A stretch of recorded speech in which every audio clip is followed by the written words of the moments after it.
song. You know what the song feels like to me? Every time you play it, it feels like a shot of whiskey and a cigarette. Immediately soothing and starts to tame down the day you had. It's a great song. Sorry. All right, Albie. Speaking of the day we had, I went to Market Basket today and got the stuff for Taco Tuesday. Which, by the way, this is the Newburyport one.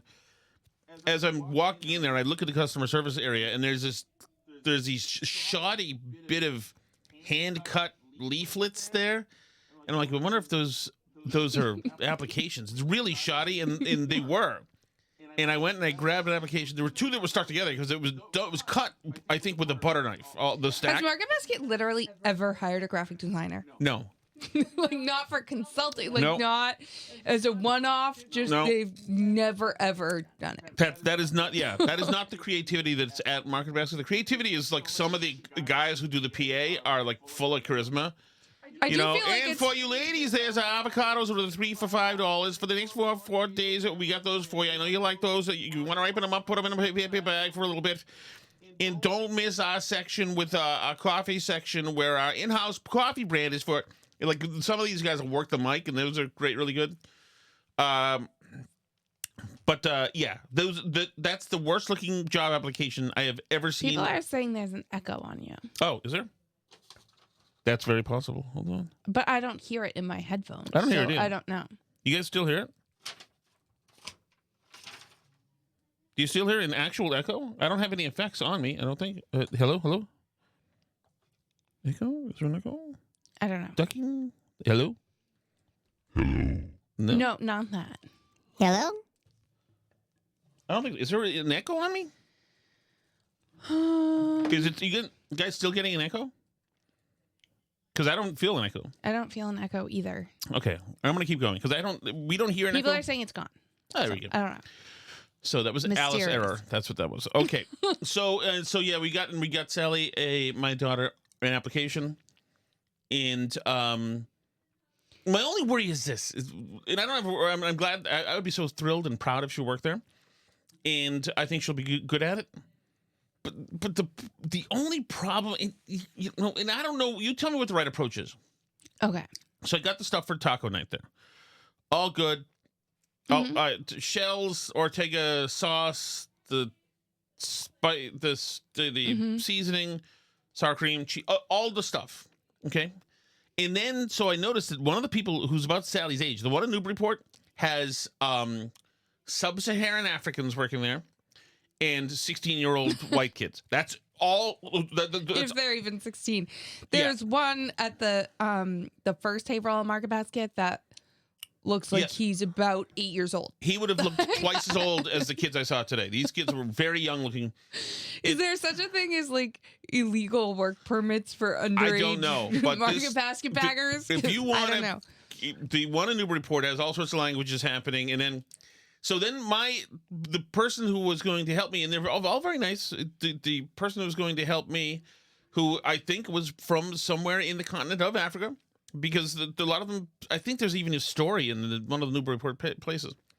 They're all nice, okay? They're all good. They all do a fine job. She leaves. In comes the 14-year-old. He's great. He's hustling. There's huge lines. The Newburyport Market Basket. And by the way, that's just like a Shaw's or a Food Lion or whatever. Just pick your grocery store that's local to you. Is absolutely overrun. This place gets overrun. And it's so funny. For Newburyport, it's such a shoddy-looking place. Mm-hmm. It's funny that Haverhill, near Lawrence, has a beautiful Cadillac Market Basket. And Newburyport has a dumpy-looking Market Basket, which I think maybe is part of their marketing. It's like, it's nice and cheap. Look how graphic it is. Yeah, no, I think, and that's what I thought about the application. Like, I think at this point, it's part of their branding that they refuse to hire a graphic designer. Like, everything looks like it's cheap. But that being said, like, in the cheaper towns, those have the best Market Baskets. Yes. Like, we talked a little, I think it was on the food show that we talked about the Chelsea one. Chelsea, Mass. Very diverse community. But that Market Basket, that's like Shangri-La. That's like crazy. The more diverse the community, the more stuff it's going to have to serve the community, which is great. Because it's like the only place to find a lot of this stuff. They're like they're awesome. I mean, there's some other ones around in communities that are less diverse too. Seabrook, New Hampshire is not that diverse a community, and one of the two in there is quite a nice market basket. But still, but are Chelsea you surprised that if you live in Newburyport, were you sending away for groceries? Because all you have, Newburyport is a nice town. It's like Beacon Hill, at least most of it is like Beacon Hill in Boston, and there's nothing. There's just that dumpy old market basket and Shaw's, and it's a nice Shaw's. Not like the Melrose Shaw's. This is funny because I have, obviously we've been knowledgeable about the Melrose Shaw's situation for years. I just saw a Facebook post recently about like, can we get rid of this Shaw's? Like, it's terrible. Yeah. And that's the funny thing about Market Basket is, and I don't know if they just fire people who suck or what they do, or they just attract a certain type of person or what it is, but the employees at Market Basket, whether they're non-English speaking immigrants or children or whatever they are, almost to a rule are great. Almost. And the Shaws in Melrose, Massachusetts had more insane, useless, lazy, visibly exasperated with you employees than like any place I've ever been on planet Earth. Plus their produce was always bad. Plus their prices were always insanely the place high. Sucked. Plus it was like the worst place in the world. It was the only place in my life. There's only been 11 times at all where I ever had big tinges of wanting to commit suicide. And everyone was in the Shaws in Melrose, and it was always terrible. The line was terrible. Some of the cashiers were terrible. I remember one time watching two kids, one kid running was behind the deli, and one kid who was stocking shelves, throw footballs to each other. And their self-checkouts never worked. Remember Fat Grease? There was a guy we used to call Fat Grease, who was this 19-year-old fat grease guy, looking guy, and who was always bitching and moaning about stuff, like, and talk to other people, like, I'm getting out of here early tonight, literally, whatever. I understand, like, we all have had done sucky jobs, but shut up, Fat Grease, and just do the things. And then what they did was, in a horrific move, they shut down the self-checkout, so you had to go engage with, like, Fat Grease. They put in self-checkouts, and then they never worked. And then they took them out, and they said that nobody liked them, and that's why they took them out. Not true. We like self-checkouts other places, but you guys managed to ruin even this. Yes, nobody likes those. People want to be dealing with Fat Grease. Meanwhile, Market Basket, I am a big self-checkout fan. I use it whenever possible. But Market Basket has no self-checkout and still manages to be better. That is exactly right. I don't know what it is about Market Basket, but they do a great job with employees and everything else. But it's funny because remember Montante on KMS had said at one point, because he always stays in Melrose with a friend when he comes to Massachusetts, and he was saying, like, what's with Shaw's? Is that like a terrible supermarket or something? And everyone's like, no, Shaw's is a good supermarket, because normally it is, but he doesn't have other Shaw's like near him in New Jersey, so his only experience has been with the Melrose Shaw's, which is like the Bermuda Triangle of supermarkets. If something can go wrong in there, it's like the worst place on earth. Something terrible happened there. There used to be a First National, a Finest, which is back in the 70s, and one that was on that spot burned, I think, down, and I assume 60 people died. Maybe that's why the bad spirits are there. But one time, this big dude, was 17-year-old name, who I called Fat Grease at the time. Me and Fat Grease had words one time. There was a rotten section. It used to be that at the self-checkout, there was a rotten section right there with everything marked down. Broken cans, dented cans, and this and that. Tom Shattuck. I remember Fat Grease's like standing guard at the self-checkout section. And I remember getting like 6 things from the rotten section where the only thing is you had to type them, put the prices in yourself because the barcodes were whatever. And Fat Grease came over and said, I had like 7 things I bought from there. He's like, what are you going to buy the whole section? Like, imagine like Mr. Shaw's knew that Fat Grease was there saying that. Idiot. So anyway, I hate him. I hope he's dead. All right. So yes. So that's right. So let's get to. Sorry. What's happening here, Alice, is we are in full, and it took them a while to do it. They geared up for it, but we are in full hysteria mode now. The left has gone nuts. Their media has gone. Well, I shouldn't say that. Their media has gone nuts. They've lost it. there are some people you see on social media who have certainly gone nuts as well. We see that all the time. Some people who are in person rather reasonable have just lost their minds. But the left has gone nuts. They consider everything that Trump has done to be crazy, unhinged. How dare the president make changes to the Joint Chiefs of Staff, all of this stuff. They are apoplectic. The Dispatch podcast is saying like this latest episode is like it's even worse now than we thought it ever would be with special guest Chris Christie. It's like, oh, you people are losing your minds. And the Bulwark people seem not okay too. Yeah, the Bulwark people, they're not okay. And like, what's wrong with everyone? I mean, is anything happening to anybody? That's what I can't figure out, right? Like, other than federal employees who are being laid off, like other people get laid off all the time and just move on with their day, brush up their resume, and go on LinkedIn. Like I've said, I've known people who are laid off. Like you guys know people. Maybe you've been laid off. It's happened to a lot of us. It happens all the time in the world, right? Like, right. It's some huge injustice to be laid off as a part of a general downsizing. I mean, unless you're literally a federal employee who was laid off, like, I don't understand what has happened that has hurt anybody. Well, Have they been able to find, like, a patron of Yosemite National Park who was locked in the bathroom for 17 hours or something? Like, well, and that's why they're going to just making it up. They're saying, anyone? Right, now they're saying, the Republicans are going to slash Medicaid $800 billion, and it's not true. Uh-huh. And it's all ridiculous. But my favorite thing next to the what's it called? What's the thing that you nail? The golden bear, the golden egg. What's the thing that the white whale? My white whale is NPR. Okay. Kill NPR and PBS. That's my white whale. That's what I want. But a full frontal assault on the press is absolutely wonderful. And so expect now. I'm sure we're missing it out right now. Expect full apoplectic reactions from the press. Doing freedom to power. What's that? What's the saying go? Rest in power? No. What are you talking about? Speaking truth to power. Truth to power, okay. Exactly. And it just the First Amendment. The media is also rest in power. Trump is squashing the First Amendment, the end of freedoms. So after Trump punished the AP for not calling it the Gulf of America, the judge just found in favor of the Trump White House, saying, yeah, the AP doesn't need to necessarily be in there.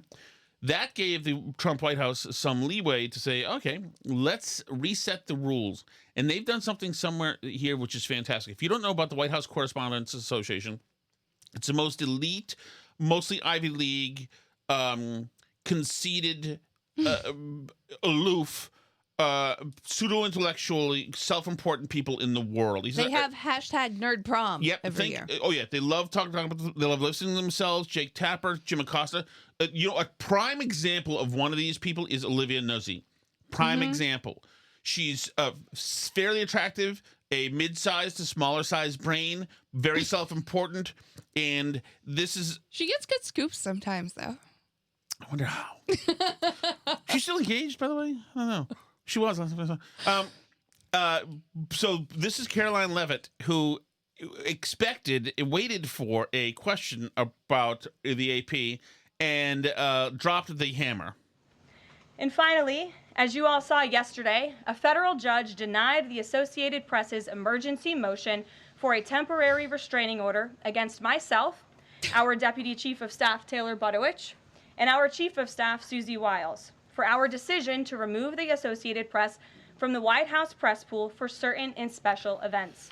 Not to be vindictive. The judge's ruling, upholding our decision to deny the Associated Press such privileged access, reinforces the truth. And it reiterates what I said from this podium last week when that suit was filed. Asking the President of the United States questions in limited spaces such as the Oval Office in Air Force One is a privilege that unfortunately has only been granted to a few.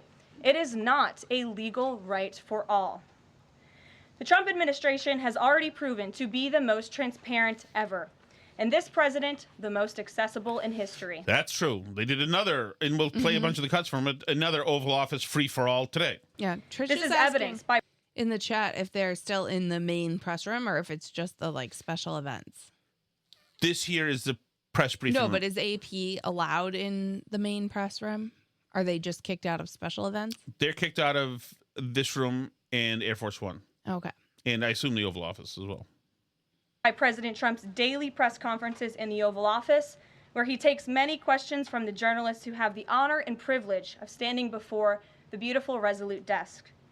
The president and this entire White House are committed to ensuring the American people continue to receive this same level of historic transparency, Here it comes. access, and visibility. In fact, we want to double down and give even greater access to the American people. We want more outlets and new outlets to have a chance to take part in the press pool, to cover this administration's unprecedented achievements up close, front and center. As you all know, for decades, a group of DC-based journalists, the White House Correspondents Association, has long dictated which journalists get to ask questions of the President of the United States. Okay, it's coming. So listen, you're going to hear some grumbling. This is too good. In these most intimate spaces. Not anymore. I am proud to announce that we are going to give the power back to the people who read your papers, who watch your television shows, and who listen to your radio stations. Moving forward, the White House press pool will be determined by the White House press team. Legacy outlets who have participated in the press pool for decades will still be allowed to join, fear not, but we will also be offering the privilege to well-deserving outlets who have never been allowed to share in this awesome responsibility. This is so freaking beautiful, so beautiful. Can you imagine? ABC, NBC, CBS, all on the front row. Say, pardon me, this is our front row. This is where we go. And to now have the OAN person like right there. Like if when the left had the, how come it can only be the progressive legacy people who get good seats? Oh, yeah. No. Because, and I know that she's fired now, so I don't mean to pick on her too much, but I mean, like, Joy Reid is as insane as anybody at any far right-wing psychotic outlet. Much more insane. Are you kidding me? Like, I mean, and I know that we're not like the most outrageous, like, fringy outlet ourselves on the Burr Barrel Pod, but I mean, Joy Reid's as crazy as anybody on the She's right. a psychotic. Anybody on the right. Like, if you can find me a QAnon person who's crazier Yes. than Joy Reid, then I'll be impressed because she's a nut. Well, yeah, but we're not even talking about her. She's a psychotic. But there's, for these supposed news outlets who pretend they're doing hard news with stoic men with graying hair who tell us the truth. And good sir, I'm asking you about our democracy. Sir, the Statue of Liberty says, send me your poor, sir. All those people, F them. F them. This couldn't happen to a better bunch of elite a-holes who suck at their jobs. It's absolutely wonderful. And expect the worst from it. The chat wants Pepper to get a press pass. Yeah, well, I don't think she could fit through the door at the moment. Poor Pepper. But it is absolutely wonderful that this is happening. It's been too long. The self-important press, you know, people like Jake Tapper, who said, I'm not going to have a Trump, I will not have a liar from the Trump administration come on this, who pretends to be offended by things that Trump, this is just not normal. I've asked for a temporary restraining order against Caroline Levitt. Like, can you imagine the Here's fact Jake that Tapper. the AP sued over that, though? Like, that they need a temporary restraining order against Caroline Levitt because the violence This she's is doing our on them by not we're letting doing them journalism ask questions. in these halls. We're doing journalism. So the freedom of the press allows you to print anything you want. It doesn't allow you to go anywhere you want. It's Right. not a backstage pass to anywhere. It's just amazing, the self-importance of these people. Here's J.B. Pritzker on today with Jake Tapper. You tell me if you hear Tapper challenge anything J.B. Pritzker says. Governor, a very stark warning that you're delivering there. Obviously invoking the Holocaust, obviously invoking, a horrible, horrible thing that took the lives of ancestors of yours and ancestors of mine is evocative. I would also think it might be controversial. People might think, how can you possibly compare? People might think, says Tapper. People might think. How about, Jake, you actually say, you seriously comparing this administration to Hitler's Nazis? But no. Some people might say that that's going too far. Let me allow you to explain yourself. What happened in Germany in World War II to what's going on here in the United States. Well, we're talking about the death of a constitutional republic. That's what happened in Germany in 1933, 1934. For Tapper to allow this guy to use this historic, disgusting industrialization massacre event to use as a talking point to hit a segment and go viral means Tapper is just a dumb whore. And that's all he is. And these people are all discussing, couldn't that happen to a better bunch of people? I freaking love it. Now, it's not just the press who have been going nuts. There is this guy, Rep. Maxwell Frost, in Congress. This is what Democrats are doing. Because they don't have any answers to any of these things. They're just going full Nazi authoritarianism, racist. This is Rep. Maxwell Frost. And President Musk are openly using their public office. Did you hear that? He said President Musk. Yeah, because he's not. Yeah, shadow president. To enrich themselves to the tune of billions of dollars. So if we want to look at waste, fraud, and abuse, which I'm down to do, why is there complete silence on the other side of the aisle about looking at the complete grifter that is the President of the United States and the richest man on the earth, which is looking into things like Social Security and different things like that? Why don't we investigate the real corruption? Hold off. Point of order. I reclaim my time. Point of order. Mr. Chairman, point of order. Hold off. There was a point of order when you said something. Who asked for it? Mr. Higgins, would you like to revise your remark with respect to improperly identifying the President of the United States? I'll say President Musk and grifter and cheap Trump. All right. Grifter and cheap Hey, Trump. Mr. Chairman, point of order. Wait a second. If I wanted to challenge someone to a fight, they would know it. Thank you. Chairman, if Mr. Musk actually came here, then maybe the rules All right. committee I heard would no apply to disparagement him. of the But- I'll say something else. We'll save a lot of time. I'll say something else. Okay. All right. We're going to let Chair recognize Mr. Frost. You still have 3:49. You're going to maybe revise the disparaging comment about the president because that's supposed to be our decorum here. And It is supposed to be. President Musk and the President of the United States, Donald Trump, who is... This is something that this dude, they have no answers. They have nothing to say. And so all they... No, they're doing bits. That's it. That's right. President Musk. Exactly. Like, they're doing the old President Musk bit. Like, everything's a bit. Right. Because they don't have any policy. I'm as much for getting rid of waste, fraud, and abuse as the next guy. Like, they do he said he's these... down with that. He said he's down with that. He's down with that. Yeah.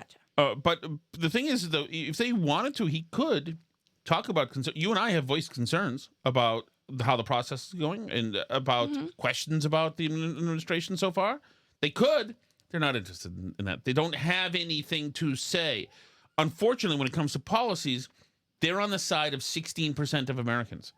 So they have nothing to. They can't say anything policy-wise. They have nowhere to be. Engaged in grifting of the American people, often use their public offices to enrich themselves. Someone on the other side was just asking, how would you feel if you called someone else from the other? Hold off, Mr. Frost. Hold off. There's a pending motion for disparaging the president. I will say the president's grifting because you spent the last 2 years saying President Biden Take down was corrupt. his words. I can say that Trump is grifting. What I will withdraw is calling him grifter in chief. That is what I will The chair withdraw. sustains the point of order, and the words in question are ordered stricken from the transcript. Stricken from the Of transcript. this. Get rid of proceeding. So cameras for all these people. Yep. All of them, including the Barred ones for like further defending perspective. President Trump by striking the words grifter in chief from the transcript. Like, Trump, by the way, is the president of the United States. He doesn't need you striking words from the transcript because somebody said something mean. He doesn't care. Isn't a problem. Point of order. It's a yes or no. But we're so sad No. Yes or no? that Yes our Yes or no? little Just skip her. We're so Skip sad. her. Skip her. Skip her. Go to the next. Go to the next. The one. MSNBC anchor. Go to the next one. Don't count that. Go to the next one. Ms. Randall votes no. Mr. Subramaniam. Mr. Subramaniam votes no. I want to say it's despicable that this committee is going to silence me for bringing The up gentleman's Trump's words have been Mr. taken Frost, down. He is not Mr. permitted to Frost. speak for the rest of the hearing. And he goes and he's making millions of dollars. Mr. Frost, he skedaddles. Mr. Ranking Member, He skedaddles. That's all they've got. No cameras. None of and the- these people should be in front of a freaking camera. Right. They're all insane people. Oh, well, totally agree. Totally agree. And so now we're at a point here where, and we've been talking about the media, where these arguments that they have right there, Yep. and let's say like Joy Reid's show, as you mentioned earlier, is that people have drifted because people are not getting their information from Joy Reid anymore. No. People are getting the information from Joe Rogan and Tim Dillon and all Andrew Schultz, who's like a leftist comedian. And other like left-wing mainstream sources, like the Daily Podcast is a huge podcast from the New York Times. That's like that's the new NPR, basically, is the Daily Podcast. So things all like of that. the race hustling that she was saying, and all of they're making billionaires, grift, all this stuff is being fed into a tree shredder now, which is this podcast, as you would say, space. This podcast. So the people who they would influence have moved away. So you've got an entire class in Congress on the Democrat side with nothing to do. They're immediately irrelevant. Yeah. It's amazing. And you've got these media now, that's why they're firing everybody at MSNBC, et cetera, because the people have migrated away, so there's nobody there watching. That stuff is over, which is one of the reasons Donald Trump, with all this supposed, if anybody was watching the MSNBC or TV at all for news, which means you're probably over 55. Seriously. I was just thinking about how our kids act when we have to put on cable for something, like when the Super Bowl's on and we turn to the cable, and they're like mystified by the idea that we put on channels and stuff. Like the whole thing is a total novelty to them. It's like we've pulled out the record player, and like, I mean, they actually have more familiarity with record players because that's kind of trendy. It's retro, yeah. But the whole thing, like, they don't know all these shows, like whatever audience they have left is rapidly going away. Totally. And so you've got things like today, Donald Trump in the Oval Office for a couple of hours again with all the press in there. Doing these, he's gleeful. He is unaffected by any of this noise that is happening. He's got RFK Jr. in there today at one point, standing next to a map that shows the Gulf of America. Trump is absolutely having a good time. By the way, you notice that they've been going around being like, that's not the real name of the thing. We can't just rename things. That's not the way this works. Trump doesn't have the power to rename. These are like the most into renaming things people that have ever walked the earth. Oh, of course. They have all been about, like, we can just rename anything we want this entire time. So, I mean, totally. Yeah, totally. Yeah, this is just traditions. This is just petty. Oh, this is not working. It's just petty because they don't like Trump and they don't like America and they don't want to say Gulf of America because that would mean that they've let Trump win on something. Oh, darn. This audio here is not working. I hope it starts to. He has RFK Jr. in there, and he says he's getting teary-eyed while looking at the picture of the Gulf of America. I'm getting teary-eyed, he says. Here's another one, Trump on Zelensky. Oh, this sucks. What's wrong? It's not working.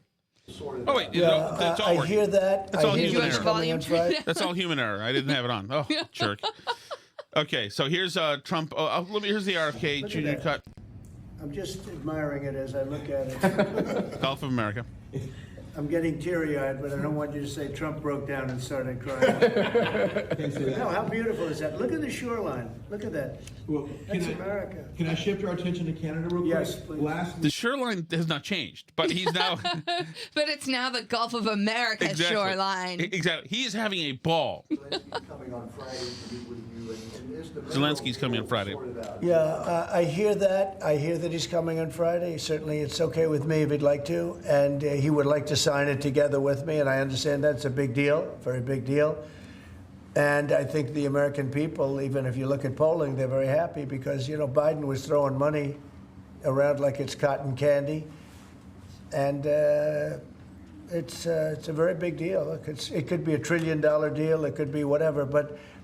Also, just by the way,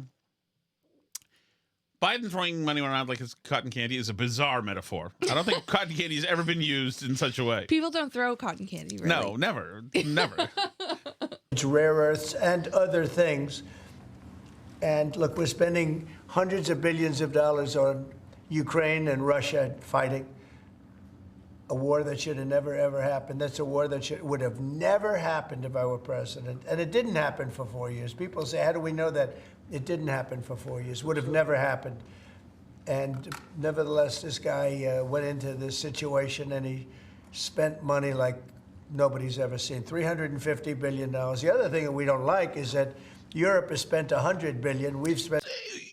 If you want to be factual, this guy didn't go into the situation, really. He was absolutely attacked by Putin and attacked by the Russians. Mm-hmm. I assume that Trump is framing this like this for a reason. I don't know, and we'll see what that reason is. Yeah, we'll see. I mean, my lesson that I learned from Trump administration 1.0 is just don't freak out and trust the process, because everything turned out great. Right. Spent $350 billion. Europe gets their money back because they spent it in the form of a loan, and we just gave them, whether it's 300 or 350 billion, nobody really knows. They can't even tell me the answer to that, but it means probably more than that. So what we're doing is now we're saying, look, we want to be secured. We want to get that money back. We're helping a country through a very, very big problem, a problem like very few people have had. Shouldn't have had this problem because it shouldn't have happened, but it did happen. So we have to straighten it out. But the American taxpayer now is going to get their money back plus. I don't want the American taxpayer to get their money back plus, but we shall see. I'm still excited about maybe Elon Musk's going to give us like payouts for the money he makes back from Doge. The whole point of the thing was not to be payouts. The whole thing was to be the... No, but it's like 1% of it they want to do as payouts. Because just for us. Well, I hope they do it by number of Social Security numbers on your tax return, because then the Shaddix wins. Right. So, I hope they load it onto a new EBT card for me. The only problem is that handing out cash to people is like pretty inflationary. Yes, it is. It doesn't help the debt. Just saying. I mean, Mr. President, can you clarify, hopefully once and for all, what your expectations are with this email to federal employees? What are you going to use that information for? And do you see it as voluntary, like OPM has said, or mandatory? Yeah, well, it's somewhat voluntary, but it's also, if you don't answer, I guess you get fired. What it really is do people exist? We have this massive government with millions of people, and nobody knows who's working for the government, who's not. So what they're doing is they're sending out a letter to everybody, and they're saying, what were the things you did last week? Mm-hmm. I guess they ask for 5. And if people are working, it's easy. I could tell you 5 things I did last week. I could tell you 5 things I did 6 weeks ago, right? If they're there and they're working, they're able to say they did 5 things during work. Well, right. I mean, and you and I talked about this because I was showing you emails from my work, and like I work at a startup, and the founder emails me at random hours of the day, and it's like, oh, what about this idea? What about that idea? What are you doing with this? Like, blah, blah, blah. Right. And the expectation is that I'm going to have answers to these things. And I do, because I do my job. So it's like, if you do your job, then just rattle off 5 things you did should not be like a trick question. Right. It's not like, oh my God, this is going to, wow. I mean, they want 5 this things. is a whole thing. My union's going to be involved. Like, excuse me? How do places function like this? Right. Although that is... Just plug it into ChatGPT. Say, this is my job description. Can you give me 5 things I might have done in the past week? And ChatGPT will spit out an answer. But they're too lazy to do that. I mean, like, that's incredible to me. Yeah, but that's also the administration's fault for having it come out of that personal management. They don't usually get queries like that from that because they don't have authority over them, I don't think. But can you imagine? But I would just do it. I mean, unless you're a self-important government worker. Can you imagine what type of employee you have to be to consider the question, what are 5 things you did this week, to be some kind of personal affront that needs the involvement of like HR and your Germany union? in 1930s. And you need to like call the local paper to let them know that your boss asked you to tell them 5 things you did? Trump signed an order stripping security clearances for Covington and Burling LLP employees who assisted corrupt Jack Smith in weaponizing the government. This is Benny Johnson tweet. At the outset of your administration, sir, you committed to ending the weaponization of government, to holding those accountable who participated in the weaponization of government. Hold it. This is a good one. Is everybody listening? You hear this? Deranged Jack Smith. We're going to call it the deranged. This is a good one. This is guy. He has made this into its own TV show. Jack Smith signing for bill. One law firm that provided pro bono legal services to the special counsel's office under Jack Smith's leadership was Covington and Burling. As a result of those actions, we're now going to be suspending and putting under review the security clearances for the attorneys and employees at that firm who worked with Jack Smith's team. And we're going to continue holding the people who were responsible for the weaponization of government, who supported it, accountable for what they did. And you'll be doing this with other firms as time goes by, right? We're looking at sort of the whole panoply of options. By the way, I believe like the word retribution was in his stump speech. Mm-hmm. He meant it. And with Jack Smith, I am fine with it. And by the way, another thing, like being in the White House press corps or whatever pool that gets to be in the special places, that is not a human right that Trump's denying you, is having a security clearance in the United States of America. Absolutely. Sorry, Absolutely. like it's not, I don't have a security clearance. Do you have a security clearance? I do not. No. So and also, making changes to the military by the civilian president is a very important part of this democracy. The weaponization of our system by law firms, even pro bono work they're doing just in order to clog up government, stop government. And nobody knows about it more than me. And hopefully that'll never happen again. So Covington and Burlington? Covington and Burlington. By the way, notice how conversational he is with the press here? It's like an Ed board meeting. You never get that kind of back and forth with the president. Yeah, and it really speaks to, I mean, like, not just the transparency, but how much of a handle Trump has on the issues, contrary to all the characterizations of him that the left has tried to make, of being lazy, of not reading the briefings, of doing, like, he is very aware of these issues. Part of the reason they never let Biden into scenarios like this is that Biden, like, didn't know some of the things he supposedly signed and stuff. Every single thing that they asked. Who signed it? Yeah. Have you ever seen Trump caught flat-footed on any question they've asked him? That he, like, doesn't know what they're talking about, thinks he didn't sign it, gets it wrong? I certainly see him do a flim-flam dance. There's no doubt about that. But he's ready. He's not like... No, but I'm saying, like, do you ever see them ask him a question and he, like, doesn't know what they're talking about? He knows every single issue. Alice, there was reporting that Joe Biden didn't write his own letter dropping out of the race, that somebody else did it. That's a coup, I think. It's amazing. Listen, he's signing the thing that Jack Smith is an a-hole executive order now. Listen to this. Mr. President, may I ask you a question about Europe? So long term, do you plan to maintain the number of U.S. troops stationed? I just want to savor this one, please. What's a savor? Who would like this pen? Hey, why don't you send it to Jack Smith? A deranged person. I'm sorry. I love it. I love every bit of this.